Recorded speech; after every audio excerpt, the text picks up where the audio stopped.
میرے عزیزو، خواب جو ہے اس کے بارے میں حدیث پاک میں بھی ہے، مومن کا دیکھا ہوا خواب اکثر سچ ہوا کرتا ہے، بلکہ فرمایا گیا نبوت کا 46واں حصہ ہے۔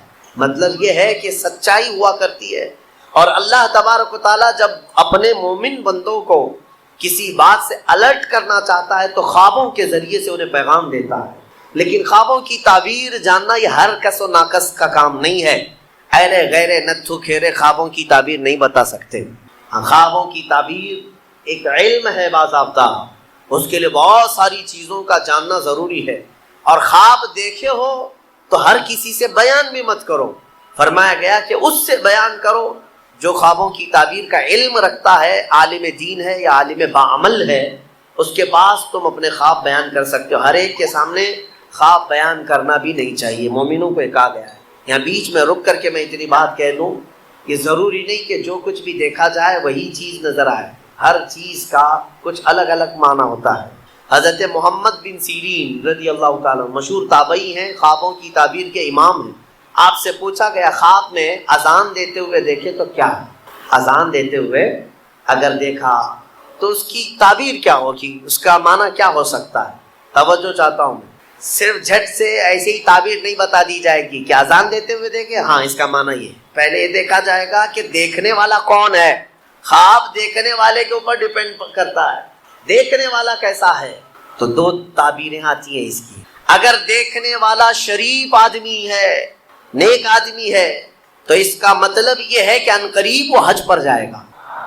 اذان دیتے ہوئے دیکھا یا سنا، اور وہ بھی قرآن کی آیت سے انہوں نے ثابت کیا، وَأَذِّن فِي النَّاسِ بِالْحَجِّ۔ اذان دیتے ہوئے اگر نیک آدمی نے دیکھا، پابند صوم و صلاۃ ہے، تو اس کا معنی ہے کہ وہ حج پر جائے گا۔ اور اگر فاسق و فاجر ہے، بے عمل ہے، اس نے دیکھا اذان دیتے ہوئے، تو اس کا معنی یہ ہے کہ عنقریب وہ چوری میں پکڑا جائے گا۔ زمین آسمان کا فرق ہے تعبیروں میں، ایک ہی اذان ہے، دیکھنے والے کے اوپر ڈیپینڈ کرتا ہے۔ ایک حج پہ جا رہا ہے اور ایک جیل جا رہا ہے، چوری میں پکڑا جائے گا، اس کو بھی انہوں نے قرآن کی آیت سے ثابت کیا، فَأَذَّنَ مُؤَذِّنٌ أَيَّتُهَا الْعِيرُ إِنَّكُمْ لَسَارِقُونَ۔ قرآن پاک میں یہ دونوں جگہ پر اذان کا لفظ آیا۔ اسی طرح سے ایک اور بات میں عرض کر دوں، حضرت زبیدہ خاتون جو خلیفہ ہارون رشید کی بیوی ہیں، انہوں نے ایک رات خواب دیکھا تھا، بہت بھیانک خواب دیکھا۔ بہت سارے مرد مل کر کے ان کی عزت لوٹ رہے تھے، عصمت دری کر رہے تھے، وہ ڈر گئی صبح اٹھ کر کے۔ یہ وہی زمانہ ہے جب حضرت محمد بن سیرین موجود تھے۔ زبیدہ خاتون نے اپنی ایک خادمہ کو بلایا اور کہا حضرت محمد بن سیرین کے پاس جا، ایک خواب کی تعبیر پوچھ کر کیا، لیکن یہ کہنا کہ تو نے دیکھا خواب۔ عیب ہے نا، بادشاہ کی بیوی اگر ایسا خواب دیکھی ہے تو شرمندگی کی بات ہے کہ کیا کیا دیکھتی ہے خواب میں، لوگ باتیں بنائیں۔ تو خادمہ سے کہا کہنا کہ تو نے دیکھا۔ وہ گئی خادمہ اور جا کر کے حضرت محمد بن سیرین سے کہتی ہے کہ حضور کل رات میں نے ایک بھیانک خواب دیکھا ہے۔ کہا کیا دیکھا؟ کہا بہت سارے مرد مل کر میری عزت لوٹ رہے تھے، عصمت دری کر رہے تھے۔ تو حضرت محمد بن سیرین نے خواب پورا سننے کے بعد پوچھا تو کیا کرتی ہے؟ تو کیا کرتی ہے؟ تو اس نے کہا میں کنیز ہوں، دربار کی کنیز ہوں، خادمہ ہوں۔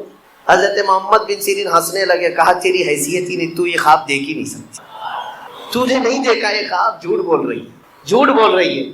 اس نے کہا آپ کو اس سے کیا مطلب؟ کہا بتا صحیح کس نے دیکھا، میں تعبیر بتا دوں۔ اس خادمہ نے کہا آپ نے تو پکڑ لیا ہے، یہ میری ملکہ زبیدہ خاتون نے دیکھا۔ تو حضرت محمد بن سیرین نے کہا ٹھیک ہے، جاؤ اپنی ملکہ اپنی زبیدہ سے یہ بشارت دے دینا کہ اس خواب کی تعبیر کوئی گھناؤنی نہیں ہے، عنقریب وہ ایک ایسا کام کرے گی جس سے پوری امت فائدہ اٹھائے، نیک کام کرے گی۔ اور اس خواب کی تعبیر ہی ہے کہ زبیدہ خاتون نے دریائے دجلہ سے لے کر عرفات کے میدان تک ایک نہر بنائی حاجیوں کے پانی پینے کے لیے۔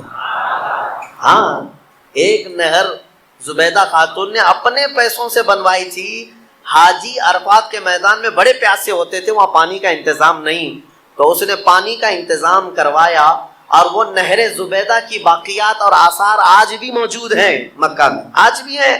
اور جانتے ہیں اس نہر سے 1200 سال تک حاجی پانی پیا کرتے ہیں۔ تو ایک امت، بہت بڑی امت نے نفع اٹھایا۔ تو خواب کا مطلب یہ نہیں ہے کہ جو دیکھا وہی ہو جائے گا، کبھی کبھار موت کی تعبیر زندگی سے ہے، کسی کے انتقال کی تعبیر اس کی زندگی سے کی جاتی ہے۔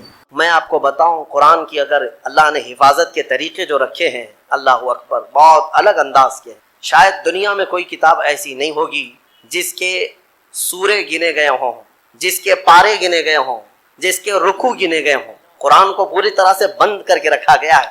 30 پارے ہیں، 114 سورے ہیں، 540 رکوع ہیں، یہ سب گن کر کے رکھے گئے۔ اتنا ہی نہیں، آیتیں بھی گنی جا چکی ہیں، آیتیں بھی محفوظ ہیں۔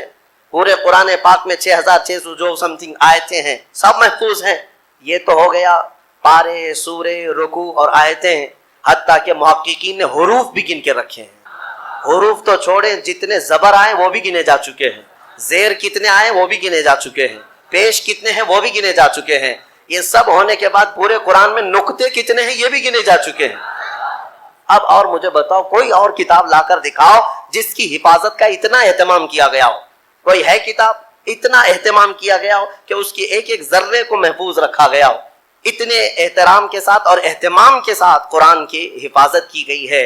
پھر بھی یہ چھپے ہوئے قرآن کو اگر کوئی سمجھتا ہے کہ اس کو پھاڑ دینے سے، جلا دینے سے، ختم کرنے سے قرآن چلا جائے گا، تو وہ منحوس اور ایسا بیوقوف جس کو جو عقل سے پیدل ہے، اسے سمجھ نہیں کہ قرآن جو ہے یہ چھپے ہوئے کتاب میں یا اوراق میں جو ہے، اسے نہیں کہتے، یہ مصحف ہے، یہ مصحف ہے۔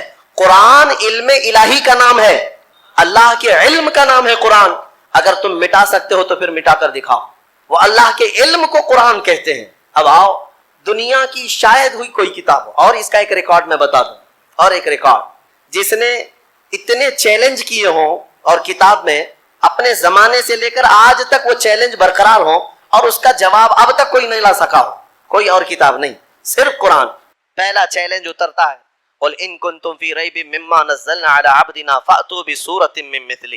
اے لوگوں، اگر تم کو شک ہے جو کچھ ہم نے اپنے بندے پر اتارا ہے، اپنے رسول پر اتارا ہے، یہ قرآن میں اگر تم کو لگتا ہے کہ یہ کہیں اور سے آیا ہوا ہے، تو لاؤ اس کے طرح کی ایک سورہ تم بھی بنا کر۔ یہ چیلنج چلتا رہا، نہیں آیا۔ دوسرا چیلنج آیا ہے، قل فأتوا بعشر سور مثلہ۔ اے محبوب آپ فرما دیں اس کے مثل 10 صورتیں۔ پہلا یہ چیلنج آیا 10 صورتیں لے آئیں، پھر ایک صورت لے کر کے آئے، پھر اس کے بعد آیا کہ 10 آیتیں ہی لے کر کے آؤ۔ یہ تک چیلنج آج بھی قرآن پاک میں تلاوت ہو رہا ہے باضابطہ، اور بدلنے والے اس میں قرآن پاک کو یہ تو کہہ گئے کہ اس میں آتنک ہے، اس میں دہشت ہے، فلاں ہے۔ میں ان سے پھر کہتا ہوں پھر قرآن اٹھاؤ، پھر قرآن اٹھاؤ، اور پھر اگر تمہاری ہمت ہے تو اس طرح کا دوسرا قرآن تیار کر کے دکھا دو۔ صرف اور صرف عربی میں لکھ دینا یہ کمال کی بات نہیں، قرآن کو جو حساب سے جوڑ کر رکھا گیا ہے میرے عزیزو، پوری دنیا، بلکہ یہ بھی قرآن کا ہی حکم ہے۔ اللہ فرماتا ہے لَإِنِ اجْتَمَعَتِ الْإِنسُ وَالْجِنُّ عَلَىٰ أَن يَأْتُوا بِمِثْلِ هَٰذَا الْقُرْآنِ، سارے انسان اور سارے جنات جمع ہو جائیں اور سب مل کر کے ایک دوسرے کی مدد کریں، عَلَىٰ أَن يَأْتُوا بِمِثْلِ هَٰذَا الْقُرْآنِ، ایک اس کی طرح قرآن لا سکیں۔ اللہ فرما رہا ہے سب مل کر کے کوشش کر لیں، لا یأتون بمثلہ، یہ ہرگز اس کے برابر، اس کے مثل لا نہیں سکیں گے، نہیں لا سکیں۔ سارے انسانوں کو اللہ تعالیٰ فرما رہا ہے اور کوئی کتاب ایسی تمہارے نظر سے گزری ہے تو میرے سامنے لے آؤ، جو کھل کر کے اس طرح چیلنج کر رہی ہو کہ 1400 سال سے کہ قرآن کی طرح کوئی اور کتاب لے آؤ، کوئی اور سورے لے آؤ، کوئی اور آیتیں لے آؤ۔ 1400 سال سے میرے عزیزو قرآن کی حقانیت اور حفاظت کی سب سے بڑی دلیل ہے۔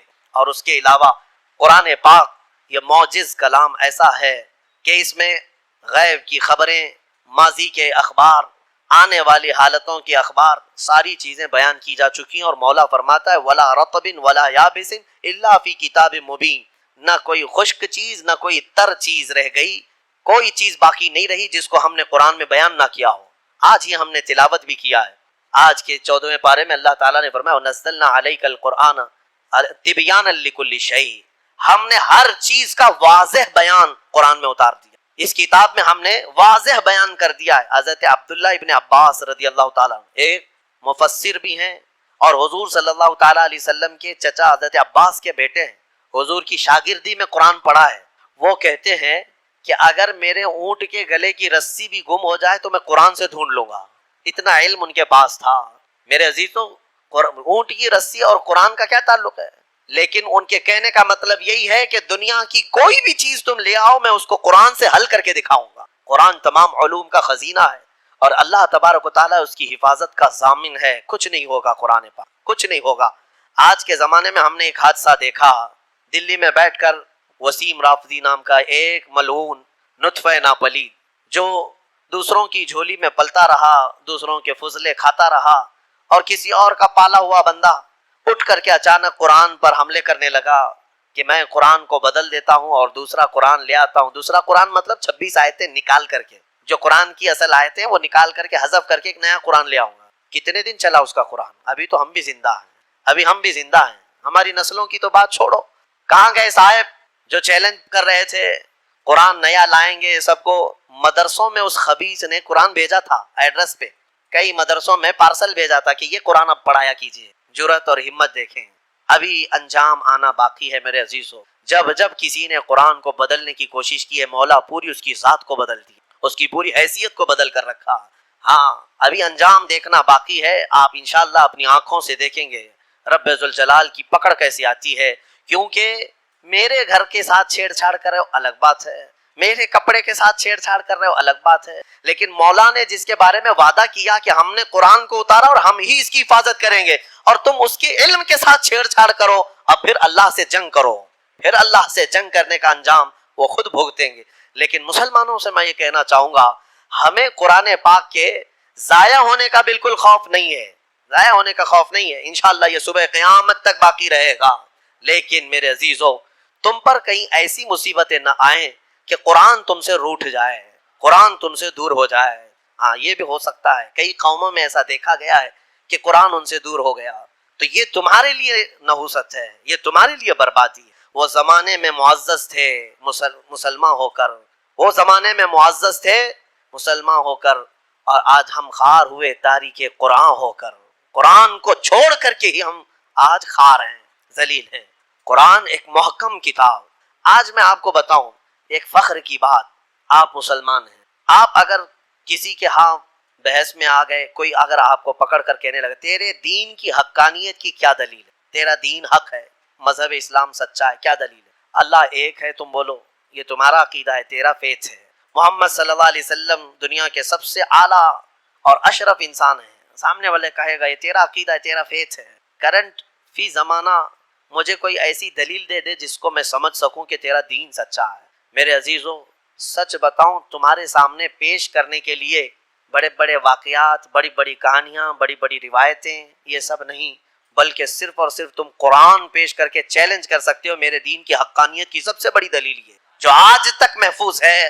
اگر اس میں کوئی شک ہے تو تم اس کا بدل لا کر دکھا دو، یا اگر تم سچے ہو تو تم اپنے دین کی اس طرح مقدس محفوظ کتاب لا کر دکھا دو. یہ میرا چیلنج ہے. اس طرح کی محفوظ کتاب دنیا میں آج تک نہیں ہے اور نہ ہو سکے گی. کوئی بھی کتاب لاؤ میں اس کے کئی نسخے ضرور دکھا دوں گا، کئی نسخے دکھا دوں گا. جتنے بھی ادیان، جتنے بھی دین دنیا میں پائے جاتے ہیں ان کی مقدس کتابیں ہیں. ہم یہ نہیں کہتے عیسائی بائبل پڑھتے ہیں، لیکن بائبل کی کئی قسمیں ہیں، کئی قسمیں. یونان والوں کی بائبل الگ ہے، امریکہ والوں کی بائبل الگ ہے، انگلینڈ والوں کی الگ ہے. حذف و اضافے کے ساتھ آیتیں بدلی ہوئی ہیں، واقعات میں ہیر پھیر ہے. اسی طرح دیگر مقدس کتابوں کا بھی حال ہے. میں کوئی بھی کتاب لاؤ اس کے 4-5 نسخے ضرور پیش کروں گا.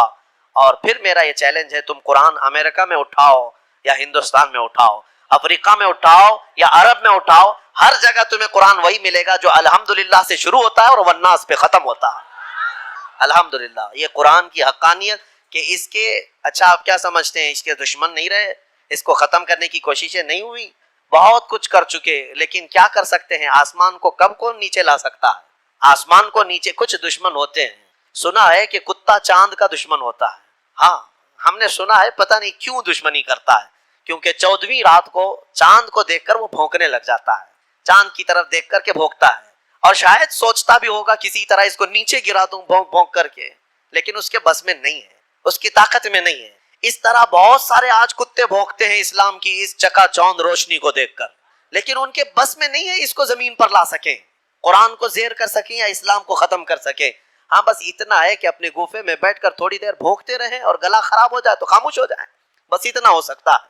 اللہ تبارک و تعالیٰ کا کروڑا کروڑ احسان ہے کہ اس نے ہمیں دین حق کی ہدایت عطا فرمائی ہے، اور قرآن پاک جیسی محکم اور محفوظ کتاب اللہ نے ہمیں عطا فرمائی ہے۔ تو اللہ کے نبی صلی اللہ تعالیٰ علیہ وسلم نے پھر اپنا ایک خطبہ بیان فرمایا، وہ آج بھی حدیث کی کتاب میں موجود ہے۔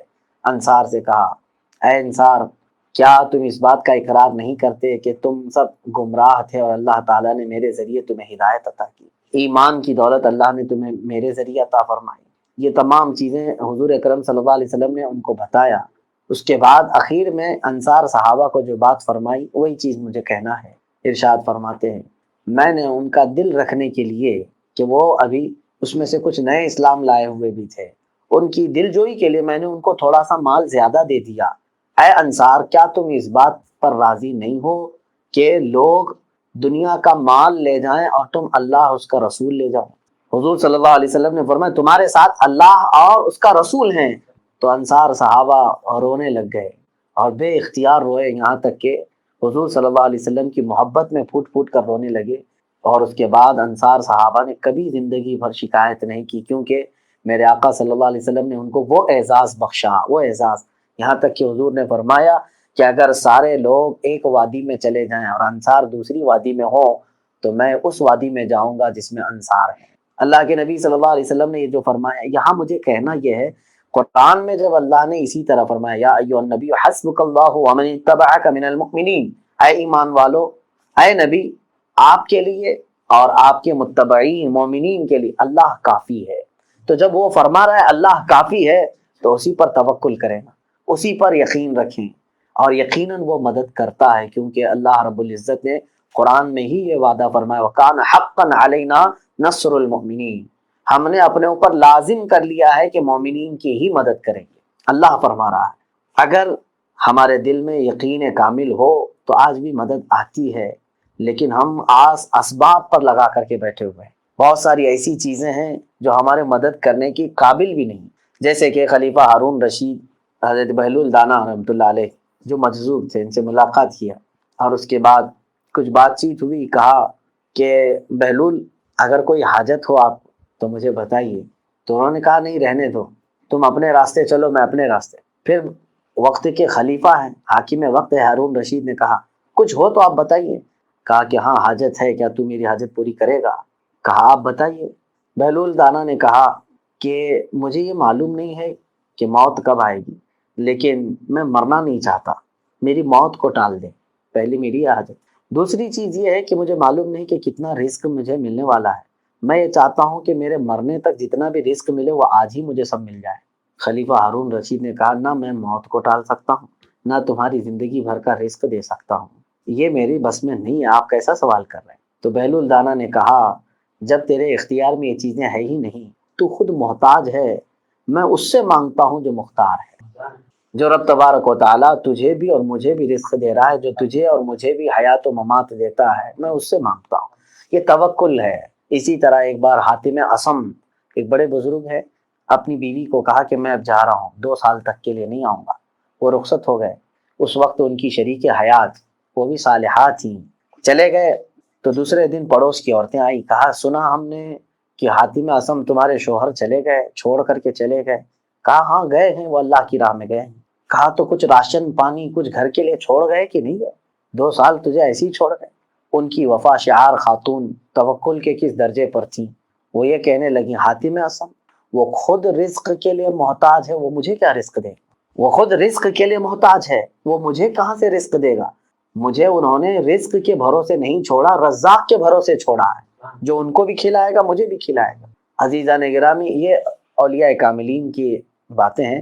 اسی میں چلتے ہوئے آج میں وہ بات دہرا دوں۔ آج صبح ختم قرآن کے بعد میں نے روزانہ ایک معمول بنایا ہے، قرآن کی تلاوت ختم ہونے کے بعد کوئی میرے مطالعے کی ایک اچھی چیز ہو تو پیش کر دیتا ہوں۔ آج میں پیش کر رہا تھا لیکن انٹرنیٹ کے کنیکشن کمزور ہونے کی وجہ سے لوگوں نے واقعہ آدھا سنا اور پھر پیاسے رہ گئے، اور کئی لوگوں نے مجھ سے گزارش کی کہ اس کو رات میں بیان کریں، تو میں کوشش کرتا ہوں، پتہ نہیں مجھے اب یاد ہے کہ نہیں ہے، سن لیں پھر بھی۔ خراسان کے ایک گورنر شیخ عبداللہ طاہر بڑے نیک اور پارسا شخص تھے۔ خراسان پہلے کا جو آج افغان اور ایران کے کچھ حصوں سے ملتا ہے، پہلے ایک پورا ایک ملک تھا یا ایک پوری ریاست تھی، تو وہاں کے جو گورنر تھے شیخ عبداللہ طاہر، جیسے ہی وہ گورنری پر آئے، تخت پر آئے، اعلان کیا عدل و انصاف قائم ہوگا، کوئی چوری ڈکیتی نہیں ہوگی، جرائم پر قابو پایا جائے گا، اور سارے اپنے پولیس کو، فوجیوں کو تعینات کر دیا۔ اتفاق ایسا ہوا کہ اس شہر میں ایک لوہار غریب کسی دیہات کا رہنے والا کام کرتا تھا۔ وہ اپنے کام کاج کر کے، ہو سکتا ہے ہفتے کی چھٹی میں یا مہینے کی چھٹی میں گھر جا رہا تھا، رات کا وقت تھا، اور اسی دن اتفاق ایسا کہ وہاں پر شہر میں ایک بڑی چوری ہوئی تھی، اور چوروں کو تلاش کرنے کے لیے پولیس ہر جگہ پھیلی ہوئی، ناکہ بندی چل رہی تھی، جگہ جگہ چیکنگ ہو رہی تھی، تفتیش ہو رہی تھی۔ اور پھر پولیس نے چوروں کو ڈھونڈ نکالا۔ 4 چور تھے جو رنگے ہاتھوں پکڑے گئے، سامان سمیت جو چوری کیے تھے۔ تو پولیس ان کو لے کر کے، ظاہر سی بات ہے، دربار گورنر میں لانے والی تھی، لیکن راستے میں ایسا ہوا کہ 4 میں سے ایک چور بھاگ گیا، فرار ہو گیا۔ وہ کسی طرح سے ان کو چکما دے دیا ہوگا اور نکل گیا۔ اب پولیس کی ڈیوٹی آپ جانتے ہیں، ان کو کھانا پوری کرنا رہتا ہے، اپنی ڈیوٹی۔ ہم نے تو دیکھا ہے ایسوں کو وہ لے کر کے آ کے کورٹ میں کھڑا کرتے ہیں جن کو پتہ بھی نہیں ہوتا کہ کون سا کیس ان کے اوپر ڈالا گیا ہے۔ راستہ چلنے والوں کو بھی لا کر کے ڈالا جاتا ہے، ان کی ڈیوٹی ہے وہ۔ لیکن ایسی ڈیوٹی کا کیا مطلب جو ناحق اور ایسے ہی بے قصور لوگوں کو سزا کے طور پر لایا جائے۔ خیر، پولیس نے کیا کیا، ڈر کے مارے، گورنر کے ڈر سے کہ 4 ہم پکڑے تھے اور یہ تو سب کو خبر ہو ہی گئی تھی، لیکن اب گورنر کے پاس، شیخ عبداللہ طاہر کے پاس جب ہم پہنچیں گے، 4 نہیں ایک بھاگ گیا ہے تو پھر ہم کو پکڑیں گے اور ہمارے ساتھ پتہ نہیں کیا سزا کا معاملہ ہو۔ تو انہوں نے سوچا کہ رات کا وقت ہے، کھانا پوری کریں، اس کو چوتھا کوئی لانا پڑے۔ اتفاق سے وہ غریب لوہار جو گھر جا رہا تھا، پولیس نے اسی کو پکڑ لیا، پکڑ کے 4 کی عادت پورا کر دی اور لے کر کے چل پڑے، اور گورنر کے پاس آئے، لا کر کے پیش کیا کہ یہ سامان سمیت 4 چور پکڑے گئے ہیں۔ تو گورنر نے یہ دیکھا کہ سب ثبوتوں کے ساتھ یہ پکڑے گئے، مزید تفتیش کرنے کی ضرورت نہیں، حاجت نہیں، کہا کہ جیل میں ڈال دو، ان کو قید میں ڈال دو۔ چلے گئے۔ اب بیچارہ جو لوہار تھا، اسے اپنی صفائی کرنے کا بھی، پیش کرنے کا بھی موقع ہی نہیں ملا، جیل میں چلا گیا۔ اب وہ رونے لگا، اس کے بیوی بچے اپنے گھر انتظار کر رہے ہوں گے، یاد کر رہے ہوں گے، اور یہ یہاں خواہ مخواہ بغیر کسی جرم کے قید ہو گیا۔ اللہ رب العزت کے حوالے کر دیا اس نے اپنا معاملہ، اور کہا اے رب ذوالجلال، اب اس جگہ پر سوائے تیرے میرا کوئی مددگار نہیں، کیونکہ کس کو میں اپنی صفائی پیش کروں، خود پولیس پوری میرے خلاف کھڑی ہے، مقدمہ میرے خلاف ہی چلے گا، بچنے کی کوئی یہاں پر بچنے کا کوئی راستہ نہیں نظر آتا۔ وہ روتا رہا، رات گزر گئی، دوسری رات آئی۔ ظاہر سی بات ہے، اللہ رب العزت نے جو وعدہ فرمایا ہے وہ اپنے وعدے کو پورا فرماتا ہے، مومنین کے لیے وہ یقیناً وہ کافی ہے۔ دوسری رات شیخ عبداللہ طاہر جو گورنر ہیں وقت کے، شاید یہاں تک سنے ہوں گے، تو رات کو جب وہ سوئے، خواب میں انہوں نے دیکھا کہ 4 بھاری بھرکم جسم کے لوگ آئے ہیں، بڑے ہٹے کٹے لوگ، اور شیخ عبداللہ طاہر کا تخت اٹھا کر کے پلٹ رہے، ایسے تیزی سے پلٹا کہ ان کو گرنے کی آواز آئی، ان کو ایسا لگا کہ میرا سر پھٹ جائے گا۔ اچانک نیند کھلی، آنکھ کھل گئی، تو چہرے پر پسینے کے آثار تھے، ساری چیزیں، گھبرا گئے، اور اس کے بعد جا کر کے وضو کیا، استغفار پڑھا، پھر سوئے۔ دوبارہ جب نیند لگی تو پھر خواب میں دیکھا، پھر 4 لوگ آئے، 4 لوگ آئے، اب شدت سے پھر تخت اٹھایا، اٹھا کر کے اچھال دیا اور پھر پٹک دیا۔ ان کو ایسا لگا کہ میرا جسم ٹوٹ گیا۔ پھر آنکھ کھلی، فوراً گئے، وضو کیا، پھر آپ نے درود پاک پڑھا، آیتیں پڑھی، اس کے بعد سوئے۔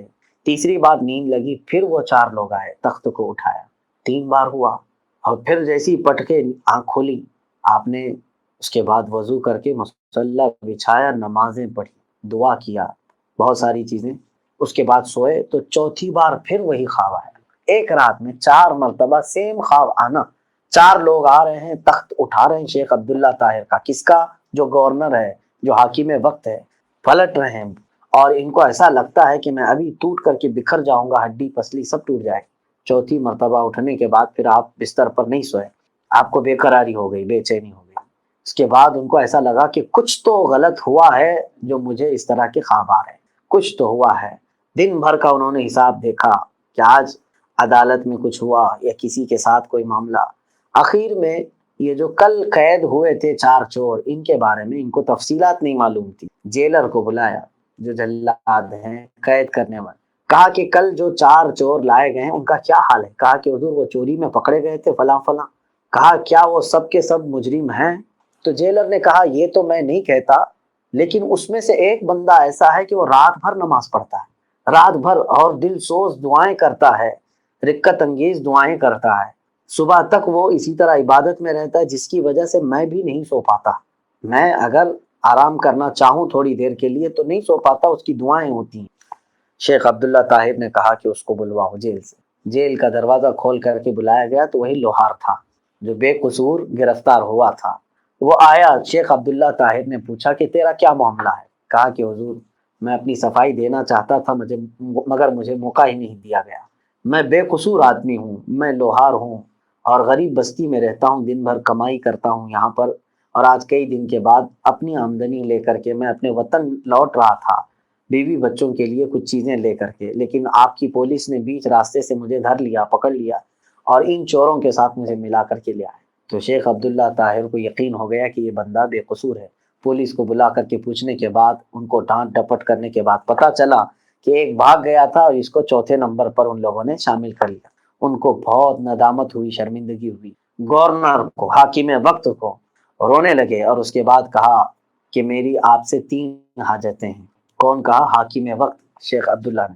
پہلی چیز تو یہ ہے کہ اے بندے، تو لوہار ہے، غریب ہے، جو کچھ بھی ہے، پہلی چیز تو یہ ہے کہ تو مجھے معاف کر دے، مجھ سے خطا ہو گئی ہے، غلطی ہو گئی ہے، ناحق میں نے تجھے ایک رات قید میں رکھا، 2 رات قید میں رکھا۔ دوسری چیز یہ ہے کہ میں 1000 درہم، اس وقت چاندی کے درہم ان کو ہدیے میں دے رہے تھے، یہ آپ قبول کر لیں میری طرف سے۔ تیسری میری طرف سے ریکویسٹ یہ ہے کہ زندگی میں جب کبھی تمہیں کسی مال کی، کسی بھی چیز کی حاجت ہو، میرے پاس آ جانا، اور یہاں میں لکھ کر کے رکھوں گا کہ تمہیں کوئی نہیں روکے گا، جتنی جو چیزیں ضروری ہوں وہ لے جائے، کیونکہ میں اپنے یہ 2 رات جو تم پر ظلم ہوئے اس کا کفارہ ادا کرنا چاہتا ہوں۔ اب اس لوہار نے جو بات کہی وہی اس واقعے کا خلاصہ ہے، اس واقعے کا لب لباب، مغز اس کا یہی ہے۔ اس لوہار نے کہا حاکم وقت، حضور والا، آپ کی جو یہ ریکویسٹ ہے، آپ کی جو حاجتیں ہیں، اس میں سے 2 تو میں قبول کرتا ہوں۔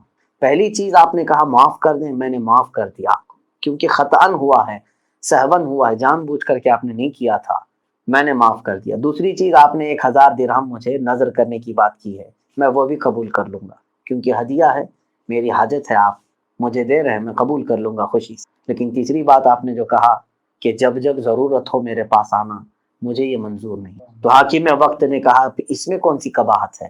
تو اس لوہار نے کہا میں نے 1 رات مصلی بچھا کر اس سے لو لگایا تو اس نے 1 رات میں 4 بار تمہارا تخت پلٹا، جو 4 بار تمہارا تخت پلٹ سکتا ہے میری ایک آواز پر، تو پھر میں اسے چھوڑ کر کے کسی اور کے پاس کیوں؟ حسبہ و نعم الوکیل، نعم المولا و نعم النصیر۔ اللہ ہمارے لیے کافی ہے، کیا ہی بہترین مولا ہے، کیا ہی بہترین مددگار ہے۔ اور اس نے قرآن میں فرمایا یا ایھا النبی حسبک اللہ، اے نبی اللہ تمہارے لیے کافی ہے۔ یہ آیتیں کئی جگہ پر ہیں، بس یہ ہے کہ ایمان والے توکل کریں جیسا کہ توکل کرنے کا حق ہے۔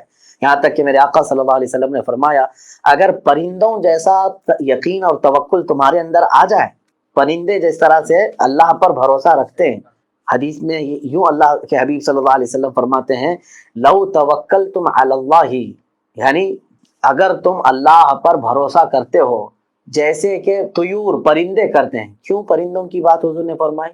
فرماتے ہیں میرے آقا صلی اللہ علیہ وسلم کہ وہ صبح خالی پیٹ اپنے گھونسلوں سے نکلتے ہیں، شام کو پیٹ بھر کر واپس آتے ہیں، ان کی کوئی جواب نہیں، ان کی کوئی ملازمت نہیں، ان کی کوئی ڈیوٹی نہیں، ان کی کوئی تجارت نہیں، لیکن ان کا رزق اللہ نے پھیلا رکھا ہے۔